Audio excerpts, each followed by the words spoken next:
ஆன்மீக அன்பர்கள் அனைவருக்கும் அன்பான வணக்கம்.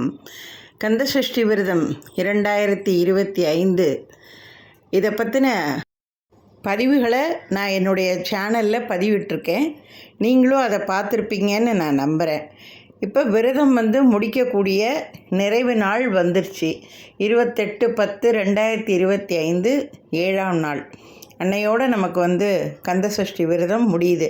அதாவது தொடர் விரதமாக இருந்தவங்க 22/10/2025 கந்தசஷ்டி விரதம் தொடர் விரதமாக இருந்தவங்க இந்த 28/10/2025 விரதத்தை முடிக்கக்கூடிய அந்த நிறைவு நாள் வந்துருச்சு. இப்போ நிறைவு நாளில் நம்ம என்ன செய்யணும்? கலசம், படம், கையில் கட்டி இந்த காப்பு இதெல்லாம் எப்படி நம்ம முறையாக எடுத்து வைக்கணும்? அந்த மாதிரி எடுத்து வைக்கும்போது அதற்கான நேரம், காலம் இதெல்லாம் என்ன? அன்னைக்கும் நீங்கள் முருகனுக்கு எல்லாம் படையல்கள், நெய்வேத்தியங்கள் இதெல்லாம் படைச்சி இந்த 7 நாளும் நீங்கள் என்னென்ன கந்தசஷ்டி, வேல்மாறல், கந்தர் அனுபூதி, திருப்புகழ் இந்த மாதிரி என்னென்ன நீங்கள் எல்லாம் முருகனை பற்றின பாராயணங்களையெல்லாம் நீங்கள் படிச்சுட்டு வந்தீங்களோ அதை அப்படியே தொடர்ந்து இந்த 7ஆம் நாளும் நீங்கள் அதை படித்து விரதத்தை எப்படி முடிக்கணும் அப்படிங்கிறத பற்றி தான் இந்த பதிவில் உங்களுக்கு நான் தெளிவாக சொல்ல இருக்கேங்க. வீடியோவை கடைசி வரைக்கும் பாருங்கள். பார்த்துட்டு நான் எப்படி சொல்லியிருக்கனோ அதே முறையை நீங்கள் பின்பற்றி விரதத்தை நிறைவு செய்யுங்க. வாங்க இப்போ அடுத்த தகவல்களை பற்றி நம்ம பார்க்கலாம். கந்தசஷ்டி விரதத்தைங்க தொடர்ந்து 6ஆம் நாள் முடிந்து 7ஆம் நாள் முருகனுடைய திருக்கல்யாணம் வரைக்கும் நமக்கு எந்தவித தங்கு தடையும் இல்லாமல் மிக மிக அருமையாக, சந்தோஷமாக, நிம்மதியாக இந்த விரதத்தை பூர்த்தி அடைய செய்ய நமக்கு அருள் புரிந்த நமது கந்த கடவுளான முருகனை முதல்ல நம்ம கை கூப்பி வணங்கி அவனுக்கு கோடான கோடி நன்றியை செலுத்தி, அப்பா எனக்கு இந்த விரதத்தை நல்லபடியாக முடித்து கொடுக்க எல்லா வகையிலையும் நீ எனக்கு அனுக்கிரகம் பண்ணி ஆசீர்வதித்து என்னை விரதத்தை கடைபிடித்து முடிக்க எனக்கு உதவி செஞ்சதுக்கு நன்றின்னு சொல்லி வேண்டிட்டு, அடுத்ததாக ஏன் நம்ம இப்போல்லாம் இந்த 7ஆம் நாள் தான் திருக்கல்யாணத்தோடு முடிக்கணும் அப்படிங்கிற ஒரு நியதி இப்போ சமீப காலமாக கொஞ்சம் எல்லாருடைய விரதத்துலேயும் அதை கடைபிடிக்க ஆரம்பிச்சிருக்காங்க. அதுக்கு என்ன காரணங்கிறத ஃபஸ்ட்டு நம்ம தெரிஞ்சுக்கலாம். 6ஆம் நாள் முருகன் சூரனை பதம் செய்து சூரசம்ஹாரம் எடுக்கிற அந்த போரில் முருகன் வள்ளி தெய்வானையோட இருந்து இச்சாசக்தி, கிரியாசக்தி, ஞானசக்தியாக இருந்த அந்த முருகன் வள்ளியும் தெய்வானையும் விட்டு பிரிந்து சூரனை சம்ஹாரம் பண்ணுறதுக்காக ஞானசக்தியாக ஜெயந்திநாதராக இருந்து சூரனை சம்ஹாரம் பண்ணிட்டு அந்த தனியாக பிரிந்திருந்த வள்ளி தெய்வானை, அதாவது இச்சாசக்தி ஞானசக்தியோட ஒன்றா சேர்ந்து மறுபடியும் அந்த தெய்வாம்சம் கொண்ட அந்த ஒரு தம்பதி சமேதராக வரக்கூடிய அந்த திருநாள் தான் 7ஆம் தேதி திருக்கல்யாணம்னு சொல்லி இப்போ எல்லாரும் அதை ரொம்ப சிறப்பாக போற்றி வணங்கிட்டு வராங்க. இந்த ஒரு கருத்தை நமது வள்ளல் கிருபானந்த வாரியார் அவருடைய பதிவுகளில், சொற்பொழிவுகள்லாம் நிறைய சொல்லியிருக்காரு. 6ஆம் நாளோட முடிக்காதீங்க விரதத்தை. மறுநாள் 7ஆம் நாள் முருகர் வள்ளி தெய்வானையை திருமணம் புரிந்து அப்படியே மனம் குளிர, எண்ணம் குளிர, சிந்தை குளிர மிக மிக சந்தோஷமாக மகிழ்ச்சியாக இருக்கிற நேரத்தில் நாம் விரதத்தை முடித்து நம்முடைய வேண்டுதல்கள், பிரார்த்தனைகள், கோரிக்கைகள் நம்ம என்னென்ன இந்த 7 நாளும் என்னென்ன முருகன்கிட்ட நம்ம சங்கல்பம் பண்ணி நம்ம கேட்டோமோ அத்தனையும் அவங்கவுங்களுடைய வேண்டுகோள், பிரார்த்தனைகள், ஆசைகளை கண்டிப்பாக நிறைவேற்றி வைப்பார். அதில் எந்தவித சந்தேகமும் யாருக்கும் வேணாம் அப்படிங்கிற ஒரு அசைக்க முடியாத நம்பிக்கையோடு தான் இந்த 7ஆம் நாள் திருக்கல்யாணத்தோட விரதத்தை முடிங்க அப்படின்னு சொல்லி சொல்கிறாங்க. ஸோ அதை வந்து நீங்கள் ஏற்றுக்கிட்டு அதன்படி நீங்கள் திருக்கல்யாணத்தோடு நீங்கள் விரதத்தை முடிக்கிறவங்களா யாராக இருந்தாலும் முருகன் உங்களுக்கு பரிபூர்ண ஆசீர்வாதத்தையும் நீங்கள் விரும்பியதை எண்ணியபடி உங்களுக்கு அனுக்கிரகம் பண்ணுறதுக்கு நானும் முருகன்கிட்ட மனப்பூர்வமாக வேண்டிக்கிறேங்க. முருகப்பெருமான் ஞான சக்தியாக தனித்து விளங்கி சூரனை வதம் பண்ணிட்டு திரும்பி இச்சாசக்தி கிரியாசக்தியான வள்ளி தெய்வானைய 7ஆம் நாள் அன்னைக்கு திருமணம் செய்து பூர்த்தி செய்கிறதுனால அன்னைக்கு தான் நம்ம வந்து விரதம் கண்டிப்பாக முடிக்கணுங்கிறத ஒரு நியதியாக இப்போ வச்சுருக்காங்க. ஸோ ஏன் 7ஆம் நாள் தான் நம்ம விரதத்தை முடிக்கணும் அப்படிங்கிறதுக்கான இந்த தகவல்களை உங்களுக்கு கொடுத்துருக்கேங்க. இது தெரிஞ்சவங்களாக இருந்தாலும் சரி, தெரியாதவங்களாக இருந்தாலும் சரி, இந்த தகவல் உங்களுக்கு பயனுள்ளதாக இருக்கும் நான் நம்புகிறேங்க. இப்போ 7ஆம் நாள் முருகனுக்கு திருக்கல்யாணம் நடக்கிறது வந்து பார்த்திங்கன்னா ஒவ்வொரு ஊரில் ஒவ்வொரு நேரத்தில் நடக்கும். ஆனால் திருச்செந்தூரில் பார்த்தீங்கன்னா இரவு நேரத்தில் தான் முருகனுக்கு திருக்கல்யாணம் நடக்கும். நீங்கள் திருச்செந்தூரை கடைப்பிடித்து விரதம் இருக்கீங்க அப்படின்னு சொன்னால் திருச்செந்தூரில் எப்போ கல்யாணம் முடியுதோ அதோடு நீங்கள் வந்து விரதத்தை முடிக்கணும். இல்லை உங்கள் ஊரில் நீங்கள் உங்கள் கோயிலெல்லாம் எப்படி முருகனுக்கு திருக்கல்யாணம் பண்ணுறாங்கன்றதையும் பாருங்கள். ஏன்னா ஒவ்வொரு கோவில்லையும் ஒரு சமயத்தில் செய்வாங்க. அது அந்தந்த கோயிலோட ஆகம விதிப்படி இருக்கும். அதனால் உங்களுக்கு எப்போ முடியுது உங்கள் ஊரில் உள்ள கோயில்லங்கிறத நீங்கள் கணக்கு பண்ணி செஞ்சுக்கோங்க. இப்போ நாங்கள் வெளிநாட்டில் இருக்கோம்மா, வெளியூரில் இருக்கிறோம் அப்படின்னெல்லாம் நீங்கள் சொல்கிறவங்க நம்ம இந்திய நேரப்படி சாயந்தரம் 6 மணியை நீங்கள் கணக்கில் எடுத்துக்கிட்டு அந்த நேரத்தை நீங்கள் அனுசரித்து நீங்கள் விரதத்தை நீங்கள் பூர்த்தி செய்யலாங்க. அதாவது நிறைவடைய செய்யலாம், இல்லை முடிக்கலாம். இப்போ அடுத்ததாக நம்ம விரதத்தை மேற்கொள்கிறதுக்காக கலசமோ இல்லை முருகனுடைய படத்தையோ நம்ம வச்சு விரதத்தை தொடங்கியிருப்போம். அந்த கலசம், அந்த படம் இதெல்லாம் தான் முருகனுடைய சொரூபம். ஸோ அந்த கலசத்துக்கும் முருகனுடைய படத்துக்கும் ஏதாவது ஒரு நைவேத்தியம் நீங்கள் செய்யணும். முருகன் வந்து சூரசம்ஹாரம் பண்ணிவிட்டு அந்த கோபங்கள்லாம் தணிந்து மனசு அமைதியாகி மறுநாள் அவருக்கு திருக்கல்யாணம் பண்ணி மகிழ்ச்சியாக இருக்கிறதுனால அவருக்கு வந்து அந்த கோபத்தினுடைய அந்த உக்கிரகம் தணிக்கிறதுக்காக தயிர் சாதமும், அவர் கல்யாணம் பண்ணிட்டு நல்ல சந்தோஷமாக மன மகிழ்ச்சியோடு தானே இருக்கார் வள்ளி தெய்வானையோட. ஸோ அந்த சந்தோஷத்தை குறிக்கிறதுக்காக சக்கரை பொங்கல், இது ரெண்டையும் நீங்கள் தாராளமாக செய்யலாம். செஞ்சு சுவாமிக்கு நீங்கள் நைவேத்தியமாக படைத்து வழிபடலாம். சில வீடுகளில் சில பேர் என்ன செய்வாங்கன்னா, அன்றைக்கி கல்யாணம்னாலே அது வடை பாயசத்தோடு தானே சாப்பாடு காலமாக எல்லா இடங்கள்லையும் எல்லார் வீடுகள்லேயும். அதனால் அன்றைக்கி முருகனுக்கு வந்து சில பேர் வடை பாயசத்தோடு சமைச்சி தலை வாழை இலை போட்டு அந்த சமைச்சதெல்லாம் படைச்சி படையலிட்டு கூட முருகனுக்கு வழிபடுவாங்க. ஸோ உங்களால் என்ன முடியுமோ, உங்கள் வீட்டு வழக்கம் எப்படியோ, நீங்கள் காலமாக எப்படி கடைபிடிச்சி வரீங்களோ அது மாதிரி செய்யுங்க.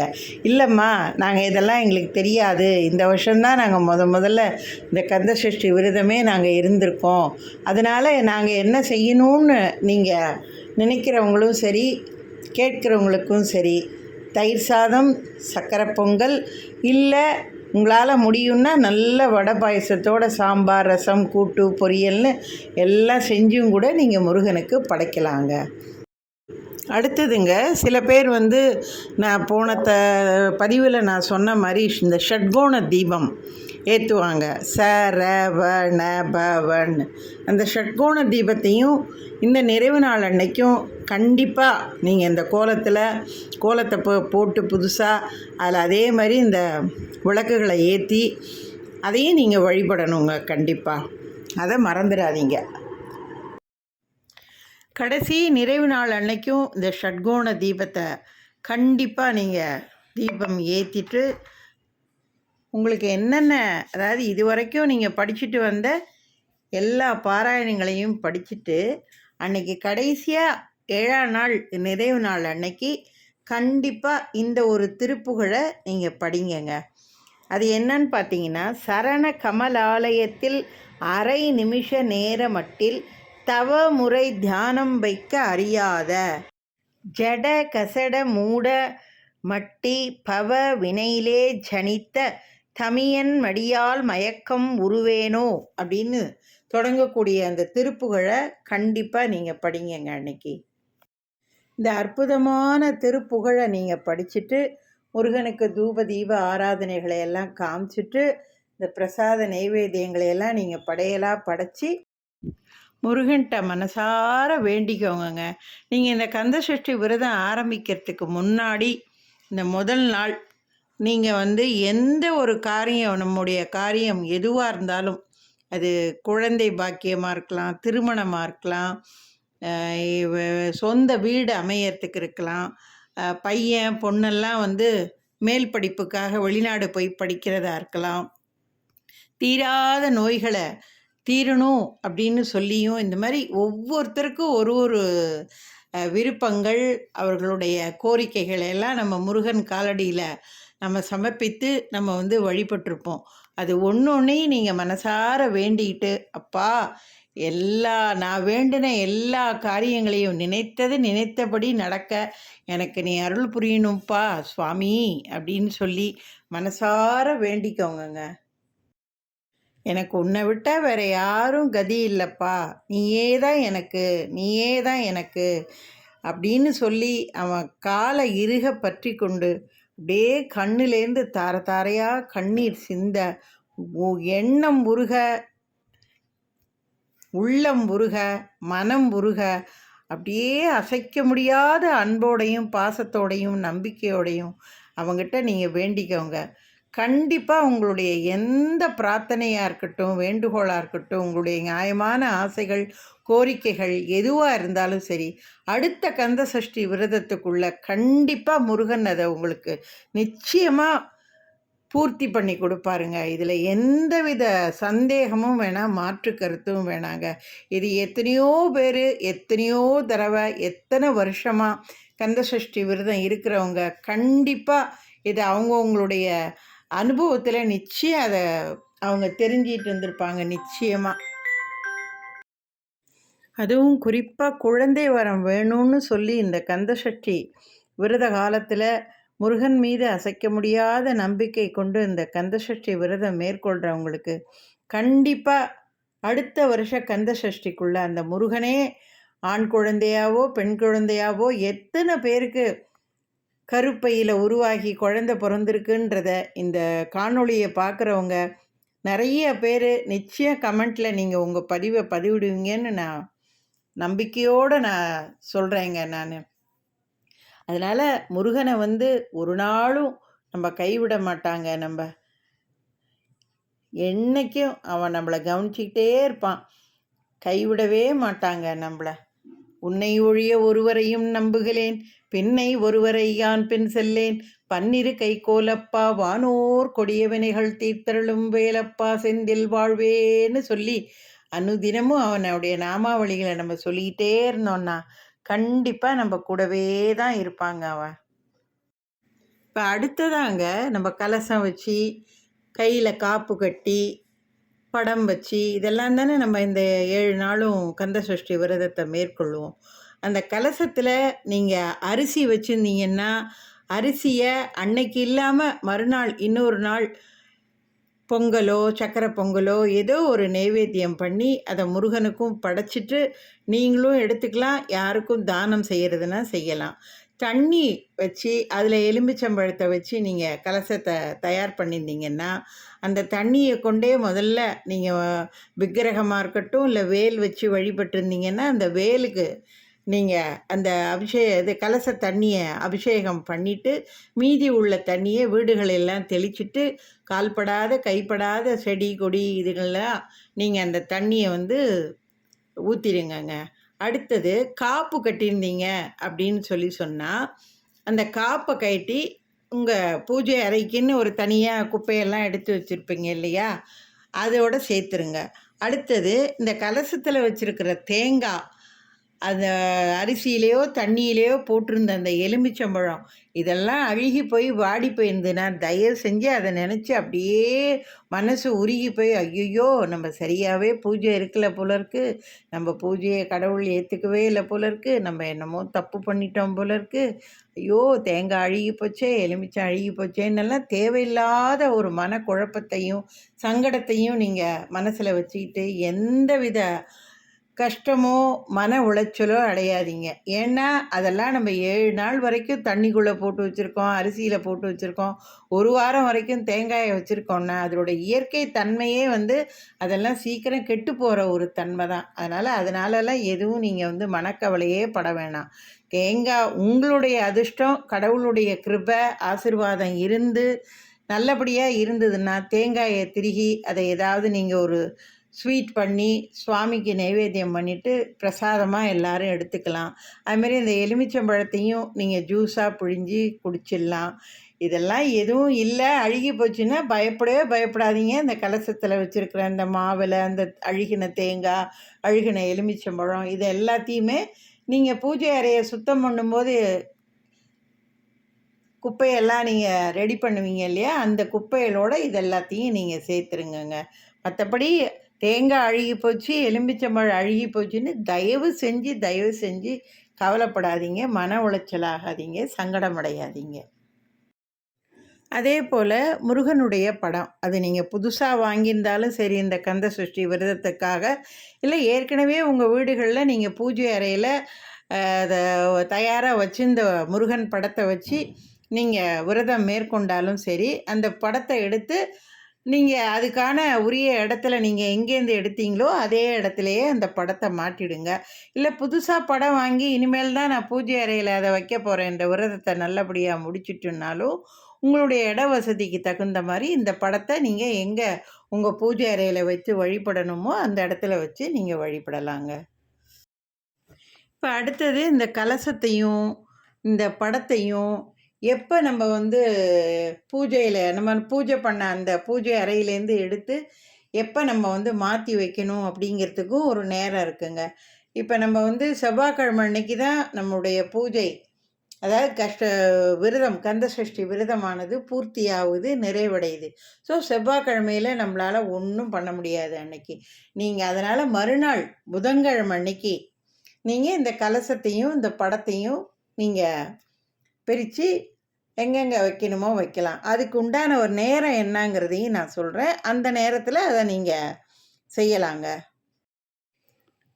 மறுநாள் புதன்கிழமைங்க அதாவது 29/10/2025 அன்னைக்கு காலையில் நீங்கள் 6 மணிலேருந்து 7 மணிக்குள்ள ஒரு நேரமும் நேரம் காலையில் 9லேருந்து 10ங்க.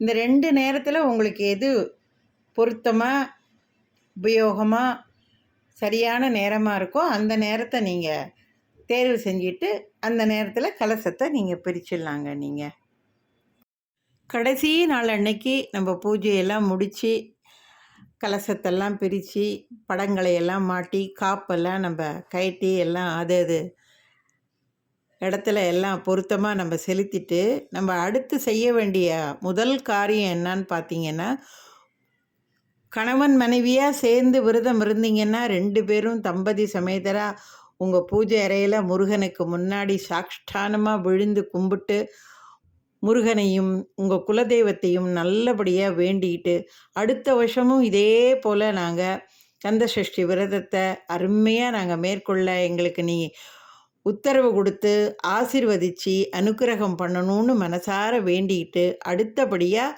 உங்கள் வீட்டில் உள்ள தாய் தந்தையர் இல்லை வீட்டில் யார் பெரியவங்க யாரோ அவங்க காலில் விழுந்து நமஸ்காரம் பண்ணிட்டு அவங்கள எல்லாம் உங்களுக்கு ஆசீர்வதிக்க சொல்லி அவங்ககிட்ட மனப்பூர்வமாக ஆசீர்வாதத்தை வாங்கிக்காங்க. அப்புறம் சில பேர் என்ன பண்ணுவீங்க, இந்த கந்தசஷ்டி விரதம் ஆரம்பிக்கிறதுக்கு முன்னாடி அந்த கலசத்துக்கு பக்கத்துலேயோ இல்லை முருகன் படத்துக்கு பக்கத்துலேயோ உங்கள் வீட்டில் பையனோ பொண்ணோ கல்யாணத்துக்கு தயாராக இருந்தாங்கன்னா அவங்களுடைய ஜாதகத்தோட ஒரு பிரதி அதாவது ஜெராக்ஸ் அதை நீங்கள் அதை வச்சு நிச்சயம் கும்பிட்டுருப்பீங்க. நீங்கள் சொல்லணும்னு ஒன்றும் உங்களுக்கு அவசியம் இல்லை. அந்த மாதிரி வழிபட்ட அந்த ஜெராக்ஸ் காப்பியை எடுத்துகிட்டு போய் உங்கள் பக்கத்தில் அருகாமையில் உள்ள ஒரு முருகன் கோயிலில் முருகன் பாதத்தில் வச்சு வணங்கி ஒரு அர்ச்சனையை பண்ணிவிட்டு அந்த ஜாதகத்தை வாங்கிட்டு வாங்க. அப்படி ஒன்றும் எங்களுக்கு செய்ய முடியல, எங்களுக்கு நேரம் இல்லைம்மா, எங்களால் அதை உடனே செய்ய முடியல அப்படின்னு நினைக்கிறவங்க அந்த ஜெராக்ஸ் காப்பியை பத்திரமா வச்சுட்டு நீங்கள் உங்கள் பொண்ணுக்கோ பையனுக்கோ வரன் பார்க்க ஜாதகம் கொடுப்பீங்க இல்லையா, அப்போ அந்த காப்பியை, அதாவது விரதத்தில் வச்சு வணங்கின அந்த காப்பியை ஜாதகம் பார்க்குறதுக்கு நீங்கள் கொடுங்க. கண்டிப்பாக முருகன் அருமையான பெண்ணாக இருந்தால் நல்ல கணவனும், ஆணாக இருந்தால் மனைவியையும் அருமையாக அமைச்சு கொடுத்து உங்களுடைய இல்லற வாழ்க்கை, திருமண வாழ்க்கை, குடும்ப வாழ்க்கை எல்லாத்தையும் நல்லபடியாக அமைச்சு கொடுப்பாருங்க. கந்தசஷ்டி விரத நிறைவு நாள் தொடர்பாக எனக்கு தெரிஞ்ச, நான் கற்றுக்கிட்ட விஷயங்களை உங்களோட நான் பகிர்ந்ததில் எனக்கு அளவில்லாத மகிழ்ச்சி, ஆனந்தங்க. கண்டிப்பாக இந்த தகவல்கள்லாம் உங்களுக்கு நிச்சயம் பயனளிக்கக்கூடியதாக இருக்கும். இந்த வீடியோவை நீங்கள் பத்திரமா சேவ் பண்ணி வச்சுக்கோங்க. இதெல்லாம் பொதுவான ஒரு நியதி, விதி, அமைப்பு, செயல் எல்லாமே. அதனால் நீங்கள் ஒரு வருஷ கந்த சஷ்டிக்கும் இந்த மாதிரியே நீங்கள் கடைபிடிச்சிட்டு வந்தீங்கன்னு சொன்னால் எந்தவித தடைகளோ, தவறுகளோ, மன உளைச்சல்களோ, சங்கடங்களோ இல்லாமல் வருஷம் அருமையாக கந்தசஷ்டி விரதத்தை சூப்பராக நீங்கள் கடைப்பிடிச்சி அந்த முருகனுடைய பரிபூர்ண ஆசீர்வாதத்தை அளவில்லாமல் பெறுவீங்கன்றதில் நிச்சயம் நல்ல ஒரு சூழல் ஏற்படுங்கிறதுலையும் எந்தவித சந்தேகமும் இல்லைங்க. இந்த தகவல்கள்லாம் உங்களுக்கு பிடித்திருக்கும்னு நினைக்கிறேன். நீங்களும் இதை விரும்புவீங்கன்னு நினைக்கிறேன். இதை போன்ற நல்ல ஒரு பயனுள்ள ஆன்மீக தகவல்களை நீங்கள் தொடர்ந்து பார்க்கணுன்னா என்னோடய வில்வம் ஆன்மீகம் சேனலை சப்ஸ்கிரைப் பண்ணிக்கோங்க. என் சேனலை பார்த்த உடனே உங்களுக்கு பிடிச்சிருந்ததுன்னா ஒரு லைக் சிம்பிள் போடுங்க. ஆல் பெல் சிம்பிளை கிளிக் பண்ணி வச்சுக்கோங்க. எல்லா வீடியோவும் உடனே உங்களுக்கு நோட்டிஃபிகேஷன் சிம்பிளோடு வந்துருங்க. எனக்கு நல்ல ஆதரவு கொடுங்க. உங்களுடைய ஆதரவு என்னுடைய வளர்ச்சி, மகிழ்ச்சி. இந்த தகவலை உங்களுடைய நண்பர்கள், குடும்ப நண்பர்கள், யாருக்கு வேணாலும் நீங்கள் அதை ஷேர் பண்ணுங்கள். அவங்களையும் இதை பார்க்க சொல்லுங்கள். எனக்கு நல்ல ஆதரவு கொடுங்கங்க. வாழ்த்துக்கள்ங்க. வாழ்க வளமுடன். அடுத்த ஒரு பயனுள்ள ஆன்மீக தகவல்களை உங்களை நான் சந்திக்கிறேன். நன்றி, வணக்கம்.